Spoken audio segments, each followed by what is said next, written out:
साथियों, आज बराऊ की धरती पर बाबा साहब अम्बेडकर की जन्म जयंती पर 30 अप्रैल को जो कार्यक्रम रखा गया है, अपनी बात रखने से पहले विश्व में शांति व मानवता का संदेश देने वाले महामानव तथागत गौतम बुद्ध जी के चरणों में नमन करते हैं। सामाजिक पुरोधा ज्योतिबा फुले साहब को कोट कोट नमन करते हैं।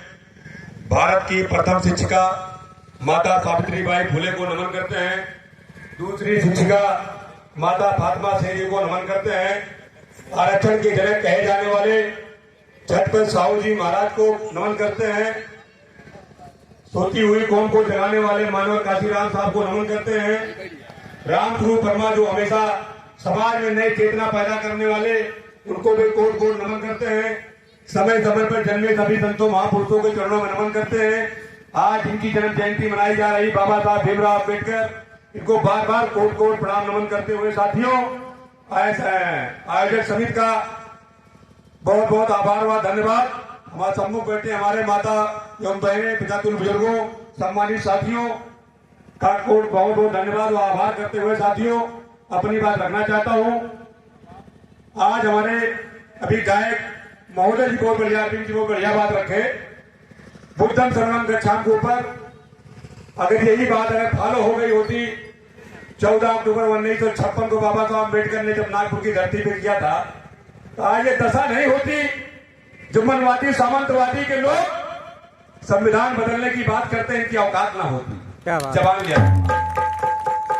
मैं आपसे कहना चाहता हूं साथियों, हमारे समाज में विचारधारा की लड़ाई है। अभी हमने पूछा कई साथियों से, कई बार पूछा कार्यक्रमों में, राजनीति बड़ी है कि धर्मनीति बड़ी है? तो लोग साथी लोग कहते हैं कि राजनीति बड़ी है। यदि राजनीति बड़ी है तो धर्म के लोगों को राजनीति क्यों करने में पड़ी है? इसमें सवाल है हमारा आपसे। ये सवाल है, यदि राजनीति बड़ी है, हम पाखंड की, मनवाद की चरणों में क्यों गिरे हैं? यह सवाल मेरा आपसे है। मेरा कहने का केवल इतना है कि हमारे तमाम महापुरुष ने सामाजिक बेड़ियां तोड़ने की चेष्टा क्या काम किया, उस पर लगातार काम करते रहे। बाबा साहब अम्बेडकर में से अनेक महापुरुषों में से एक महापुरुष है, इनकी पूरी विश्व में 195 देश है विश्व में, 195 देश में 105 जयंती में बाबा साहब जयंती मनाई जा रही है। सबसे बड़ी खुशहाली की बात यह है, बाबा साहब की जयंती संयुक्त राष्ट्र अमेरिका जो पूरा विश्व मानने उसके आगे घुटना टेकने को मजबूर है, उस संयुक्त राष्ट्र अमेरिका ने बाबा साहब की जन्म जयंती पर 14 अप्रैल को विश्व शिक्षा दिवस घोषित करने का काम किया है। बहुजन समाज के लिए सबसे बड़ी उपलब्धि का साथियों काम है। इसको आपको समझने की जरूरत है कि बाबा साहब की ताकत क्या थी, बाबा साहब ने किया क्या है, बाबा साहब विचार क्यों आता है। लेकिन मेरे साथियों, मैं एक ही बात कहना चाहूंगा, जयंती खाली हम लोग 8-10 दिन मनाते हैं, जयंती मनाने के बाद हम विचारों में काम नहीं करते हैं, गले में माला विचारों में ताला डालने का साथियों काम करते हैं। इसलिए आज हम जज के तस बने हुए हैं। बाबा साहब अम्बेडकर ने बड़ी परिश्रम, बड़ी मेहनत से जितना संघर्ष किया है, जितनी बात बताई जाए वो कम है। आप बाबा साहब समुद्र से ले लीजिए, जितना बड़ा कोई शब्द हो, उससे बड़ी ताकत बाबा साहब अम्बेडकर, उतने बड़े ज्ञानी बाबा साहब अम्बेडकर थे। लेकिन हम लोग मानने का काम नहीं कर पा रहे हैं, न उनको जानने का काम कर पा रहे हैं। खाली मैं उनकी पूजा करने का काम करता हूं। यह है, बाबा साहब अम्बेडकर ने कहा मेरी पूजा में मत करना, तथागत बुद्ध ने कहा मेरी पूजा मत करना, लेकिन जो वो मना किए हम वही काम करते हैं। सबसे बड़ी विडंबना इस बात की है, बाबा साहब अम्बेडकर 14 अक्टूबर 1956 को नागपुर की धरती पर उन्होंने एक संदेश दिया था कि उन्होंने देखा, संदेश देना उनकी मजबूरी थी। उन्होंने देखा इस बहुजन समाज के लोगों को मैंने अपनी कलम से, अपनी ताकत पर, अपनी बदौलत से इस समाज को IAS PCS और यहाँ तक छोटे कर्मचारी से लेकर बड़े कर्मचारी, अभी अधिकारी की बात हो रही है, सबको बनाने का काम मैंने किया। अपने संविधान में संवैधानिक अधिकार देने का काम बाबा साहब अम्बेडकर ने किया। और एक PVC से लेकर के पंचायत तक लेकर के एक पार्लियामेंट एमपी एमएलए तक बनने का व्यवस्था मैंने संविधान में दिया, संविधान के अधिकार बाबा साहब अम्बेडकर ने दिया। आखिर क्या कारण है कि बहुजन समाज के लोग आज भी गुलाम है? ये क्या कारण है? ये आज भी तो आगे नहीं बढ़ पा रहे? क्या कारण है कि समाज को नहीं जगा पा रहे? बाबा साहब अम्बेडकर ने जब उस पर एनालिसिस किया, बहुत बारीकी से समझा, उन्होंने देखा कि बहुजन समाज का तो मन ही गुलाम है, इसका दिमाग गुलाम है। बाबा साहब अम्बेडकर ने उस पर बहुत एनालिसिस किया, इसका गुलामी की बेड़ियां तोड़ी कैसी जाएगी। बाबा साहब अम्बेडकर ने सोचा, जैसे साथियों ऊबर खाबर रोड कभी बराबरी की गति प्रदान नहीं कर सकती है, ऊसर बांगर खेत कभी बराबरी की फसल पैदावार नहीं कर सकती है, वैसे जिस जात धर्म में ऊंच नीच की भेदभाव रहेगी वो समाज कभी बराबरी का मान सम्मान अधिकार नहीं पा सकता है। बाबा साहब अम्बेडकर ने इसीलिए तरस आकर के उन्होंने देखा 14 अक्टूबर 1956 को उन्होंने कहा हिंदू धर्म में पैदा होना मेरी बस की बात नहीं थी। क्या कहा? हिंदू धर्म में पैदा होना मेरी बस की बात नहीं थी, लेकिन मैं हिंदू धर्म में मरूंगा नहीं, ये मेरी बस की बात है। बाबा साहब अम्बेडकर ने नागपुर की धरती पर 10 लाख की भीड़ में उन्होंने बहुत हम स्वीकार करने का काम किया कि बहुजन समाज जिस दिन अपना जाति जाग जाएगा उस दिन अपना अधिकार छीन लेगा, लेकिन नहीं जाग पाया क्योंकि विचार नहीं चला, क्योंकि राजनीति से बड़ी धर्मनीति है। हमारे समाज धर्म को छोड़ करके जो राजनीति जुटे हुए हैं, वही साहब मानव काशी राम साहब ने कहा सामाजिक परिवर्तन के बगैर सत्ता परिवर्तन मात्र क्षणिक होगी। और हमारे समाज के लोग केवल राजनीति के पीछे भागते चले गए। आज धर्म के नाम पर के मनवादी लोग हमारा सब कुछ छीन ले रहे हैं, हमारे मुंह पे ताला मार करके थप्पड़ मार करके और डायरेक्ट ले रहे हैं। हम कुछ नहीं कर पा रहे हैं, हम असहाय हो रहे हैं, हम चुन रहे हैं किसको लगाएं के विपक्ष में, किसको लगाएं जो हमारा संविधान बचाएगा, कौन किसको लगाएं जो मेरा अधिकार बताएगा, किसको लगाएं जो मेरा अच्छा बताएगा। कौन आएगा साथियों? मैं गलती कर चुका हूं, गलती कर रहा हूं, इस पे आपको सोचना होगा।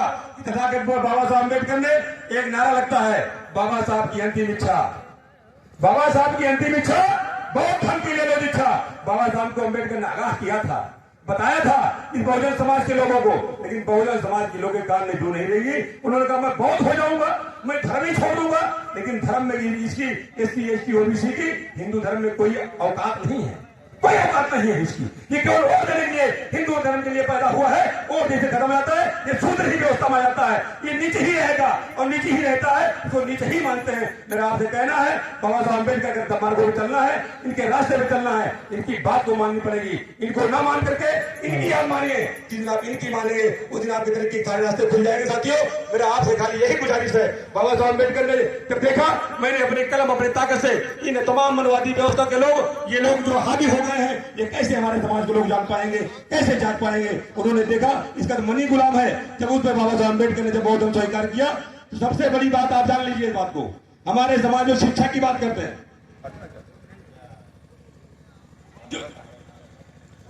जो शिक्षा की बात करते हैं, जो शिक्षित होने की बात करते हैं, बाबा साहब अम्बेडकर ने शिक्षित उसको माना जो द्वारा फूले माधव कक्षा 8 साल पास थे, लेकिन उनको शिक्षित माना और अपना गुरु माना उनको, जो द्वारा फूले साहब को बाबा साहब अम्बेडकर ने इसलिए माना कि जो समाज का जो काम करेगा, समाज के उत्थान की जो बात करेगा, समाज को जो आगे जाने की बात करेगा, वो सामाजिक चिंतन है, असली शिक्षित तो ही है। बाकी तो साक्षर है। तमाम लोग हमारे समाज के बीच में आईएएस पीछे बन करके जाते हैं, वो केवल अपने बीवी बच्चों को केवल कमा करके पालने का काम करते हैं, वो हमारे समाज को जगाने का, हमारे समाज में बताने का काम नहीं करते हैं कि मैं किस वजह से और क्यों यहां तक पहुंचा हूं, ये बताने का काम नहीं करते। बाबा साहब अम्बेडकर ने उसको शिक्षित नहीं माना, शिक्षित उसको माना जो समाज में काम करता हो, समाज को आगे ले जाने का काम करता हो, समाज को आगे बढ़ाने का काम करता हो।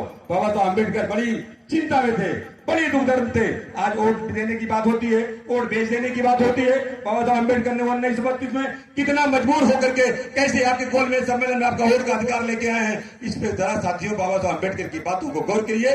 उनकी जन्म जयंती हम लोग बनाने बैठे हैं, यहाँ कोई राजनीतिक कार्यक्रम नहीं है, यहाँ मात्र एक सामाजिक कार्यक्रम है। बाबा साहब अम्बेडकर की जयंती मनाई जा रही है। मेरा आपसे केवल इतने गुजारिश है कि बाबा साहब अम्बेडकर ने कहा था शिक्षा शेरनी का वो दूध है जो जितने पिएगा उतने दहाड़ेगा, लेकिन साथियों शिक्षा को समाप्त करने का काम किया जा रहा है केवल हमारे आपके समर्थन के बदौलत। हमसे आपके पहले चुनाव में कहवाया जाता है, पुकारी भरवाई जाती है। साथियों ये चीज अच्छा है, हाँ अच्छा है, अच्छा है, काला धन आएगा, अच्छा है, हाँ अच्छा है, लेकिन यही चीज आज संविधान पे लोग प्रहार कर रहे हैं। संविधान खत्म कर देना चाहिए, आरक्षण खत्म कर देना चाहिए। हमारे लोग कह रहे हैं अच्छा है, अच्छा तब हो जाएगा, उनको यह मालूम हो जाएगा जब मेरे ओबीसी और SC/ST समाज के लोग जब उनको बहुतायत अगर वोट देकर जिता दिए, ये साबित कर देंगे कि ये संविधान बदलने के लिए हमें वोट दिए हैं। वो यही चाहते हैं कि आप उनको वोट दो, तुम तुम्हारे मुफ्त में गाली देते रहे लेकिन इनको बाबूजी बाबूजी करते रहो, ये वही चाह रहे हैं। अगर आपने अगर वही कर दिया, ये गारंटी मैं लेता हूं, बता रहा हूं, आने वाली औलादें आपकी गुलाम पैदा होंगी, इसको कोई रोक नहीं सकता। मैं बताना चाहता हूं कि अभी भी सवेरा है, इसी सरकार को उखाड़ फेंको, इस व्यवस्था को उखाड़ फेंको। जो मनवादी सामंतवादी व्यवस्था के लोग सरकार को चलाना का काम कर रहे हैं, सरकार चलाते हैं लेकिन ये मनवादी है, ये हमारे आपके खिलाफ काम करने वाले लोग हैं, इनको हटाना होगा। जब तक आप हटा, जब तक एकजुट नहीं होगे तब तक हटा नहीं सकते साथियों। बाबा साहब अम्बेडकर ने कहा शिक्षित बनो, संगठित रहो, संघर्ष करो। कितना काम हुआ इसमें? कोई काम नहीं हुआ इसमें। खाली हम लोग खाली अपना अलबाते रहते हैं कि यार हम अच्छा कर रहे हैं, हम मिशनरी हैं, हम फला हैं। फला कुछ नहीं है। अगर आप संगठित होकर के लड़ाई लड़ने का काम नहीं करोगे तो आपका अधिकार निश्चित रह जाएगा, क्योंकि वो हुकारी भरा करके आप वो अधिकार को खत्म करने की बात हमेशा करते हैं और फिर करने की बात कर रहे हैं। मेरे साथियों, आप सवेरा है, जाग जाओ, बाबा साहब अम्बेडकर को पढ़ो, इनके विचारों को समझो, इन्होंने क्या कहा था और क्या करना चाह रहे थे। बाबा साहब अम्बेडकर की जिस विचारों को मान लेंगे उस दिन सारे तरीके के रास्ते आपको खुल जाएंगे, कोई साथियों रोक नहीं सकता है। ज्यादा बात ना कहते हुए अपनी बात विराम देता हूं। जय भीम, नमो बुद्धाय, जय विज्ञान, जय संविधान।